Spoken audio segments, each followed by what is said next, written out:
Hello every one, എല്ലാവർക്കും magic മസാലയിലേക്ക് സ്വാഗതം. ഞാൻ ഇന്നിവിടെ നല്ല ടേസ്റ്റി ആയിട്ടുള്ള ഗോതമ്പ് പായസത്തിൻ്റെ റെസിപ്പിയുമായിട്ടാണ് വന്നിരിക്കുന്നത്. ഈ വിഷുവിന് എല്ലാവരും ട്രൈ ചെയ്ത് നോക്കിയിട്ട് ഫീഡ്ബാക്ക് അറിയിക്കണം. അപ്പോൾ നമുക്ക് റെസിപ്പിയിലോട്ട് കിടക്കാം. ഞാനിവിടെ 1 കപ്പ് നുറുക്ക് ഗോതമ്പാണ് എടുത്തിരിക്കുന്നത്. വളരെ ഫൈനായിട്ടുള്ള നുറുക്ക് ഗോതമ്പല്ല എടുത്തിരിക്കുന്നത്. ഇനി നമുക്ക് ഇത് നന്നായി ഒന്ന് കഴുകിയെടുത്തിട്ട് വരാം. കഴുകിയെടുത്തിട്ടുണ്ട്. ഒരു കുക്കറിലേക്ക് ഗോതമ്പ് ഇട്ട് കൊടുക്കാം. 1 കപ്പ് ഗോതമ്പിന് 2 കപ്പ് വെള്ളവും 2 ടേബിൾ സ്പൂൺ വെള്ളം കൂടി ചേർത്ത് കൊടുക്കുന്നുണ്ട്. നമുക്ക് വെള്ളം ഒഴിച്ചു കൊടുക്കാം. ഇനി അതിലേക്ക് 2 നുള്ളു ഉപ്പ് ഞാൻ ഇട്ട് കൊടുക്കുന്നുണ്ട്.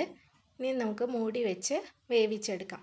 ഹൈ ഫ്ലെയിമിലിട്ട് 1 വിസിൽ വരുന്നവരെ വേവിക്കുക. അതിനുശേഷം ലോ ഫ്ലെയിമിലോട്ട് മാറ്റി ഒരു 6 മിനിറ്റ് കുക്ക് ചെയ്തെടുക്കാം. അത് കഴിഞ്ഞ് സ്റ്റീം പോയതിന് ശേഷം ഓപ്പൺ ചെയ്ത് നോക്കാം. കണ്ടോ, ഗോതമ്പ് നല്ല പോലെ വെന്തിട്ടുണ്ട്. കുഴഞ്ഞു പോയിട്ടൊന്നുമില്ല. കറക്റ്റ് പാകത്തിന് വെന്ത് കിട്ടിയിട്ടുണ്ട്.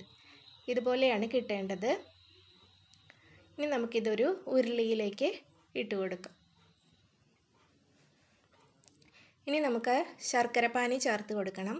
ഞാനിവിടെ 1.5 കപ്പ് ശർക്കര പാനി ചേർത്ത് കൊടുക്കുന്നുണ്ട്. ഒരു 12 പീസ് ശർക്കര 1 കപ്പ് വെള്ളം ഒഴിച്ച് മെൽറ്റ് ചെയ്തെടുത്തതാണ്.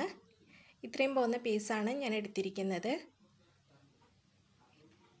ഇനി ശർക്കര പാനിയിൽ കിടന്ന് ഗോതമ്പ് നന്നായി കുറുകി വരണം. അതുവരെ ഇടയ്ക്കൊന്ന് ഇളക്കി കൊടുക്കാം. ആ സമയം കൊണ്ട് തേങ്ങാപ്പാൽ എടുത്ത് വയ്ക്കുന്നുണ്ട്.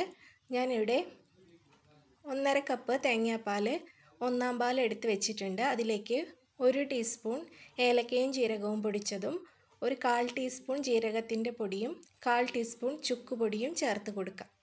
നന്നായി മിക്സ് ചെയ്ത് നമുക്ക് മൂടി വയ്ക്കാം.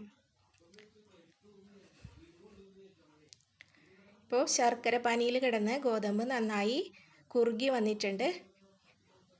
നല്ലപോലെ വറ്റിയിട്ടുണ്ട്. ഇനി നമുക്കിതിലേക്ക് 2/2 പാൽ ചേർത്ത് കൊടുക്കണം.